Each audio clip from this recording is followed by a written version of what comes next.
you start to see why it was difficult to find any Republican members of Congress to serve on the Select Committee who would actually take the investigation into January 6th seriously.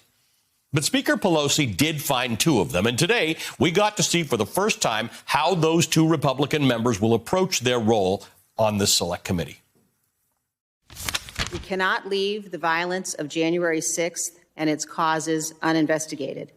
The American people deserve the full and open testimony of every person with knowledge of the planning and preparation for January 6th. We must also know what happened every minute of that day in the White House, every phone call, every conversation, every meeting leading up to, during, and after the attack. Honorable men and women have an obligation to step forward. If those responsible are not held accountable, and if Congress does not act responsibly, this will remain a cancer on our constitutional republic. Many in my party have treated this as just another partisan fight. It's toxic, and it's a disservice to the officers and their families, to the staff and the employees on the Capitol complex, to the American people who deserve the truth. I want all Americans to be able to trust the work this committee does and get the facts out there free of conspiracy. This cannot continue to be a partisan fight. I'm a Republican, I'm a conservative. But in order to heal from the damage caused that day, we need to call out the facts. It's time to stop the outrage and the conspiracies that fuel the violence and division in this country. And most importantly, we need to reject those that promote it. Now, on the surface, today's hearing was about what police officers experienced on January 6th. It was a reminder of how awful and brutal and violent that day actually was. But the reason such a reminder is even needed is that Donald Trump and his allies, including Republican members of Congress who lived through the attack personally that day, are actively trying to rewrite the history of that day as a peaceful protest or a normal tourist visit. And that created an undercurrent of frustration and anger at today's hearing that could be heard at times in the officer's testimony. The same people who we helped, the same people who we gave them the borrowed time to get to safety. Now they're attacking us. They're attacking our characters. You got people right now in front of the Justice Department asking to release some of the very same people to be released, even though we are testifying about the trauma and the agony, everything that happened to us. It's pathetic. And they shouldn't be elected official anymore. So many of the people I put my life at risk to defend are downplaying or outright denying what happened.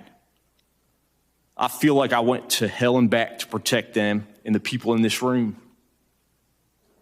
But too many are now telling me that hell doesn't exist or that hell actually wasn't that bad. The indifference shown to my colleagues is disgraceful. There's been a sentiment that's going around that says everybody's trying to make January 6th political. Well, it's not a secret that it was political. They literally were there to stop the steal. So when people say it shouldn't be political, it is. It was and it is. There's no getting around that.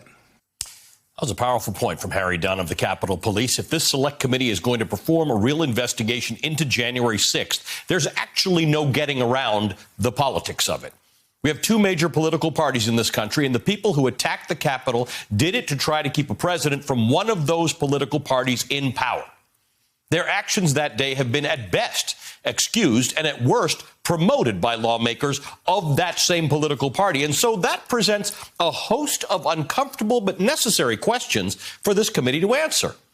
And it was one of the most powerful moments of today's hearing when, right at the end, the chairman of the committee, Benny Thompson, asked the officers directly who were there testifying, "What do you want us to do?" What would you task this committee in its body of work? What would you like to see us do? We had violent political rhetoric. We had the organization of a rally whose title was Stop the Steal. and that rally occurred on January 6th, which I don't believe was a coincidence. The time, the place, and the circumstances of that rally, that rhetoric, and those events, to me, leads in the direction of our president and other members, not only of Congress and the Senate, but that is what I am looking for, is an investigation into those actions and activities which may have resulted in the events of January 6th, and also whether or not there was collaboration between those members, their staff, and these terrorists. In my opinion, we do need to get to the bottom of it.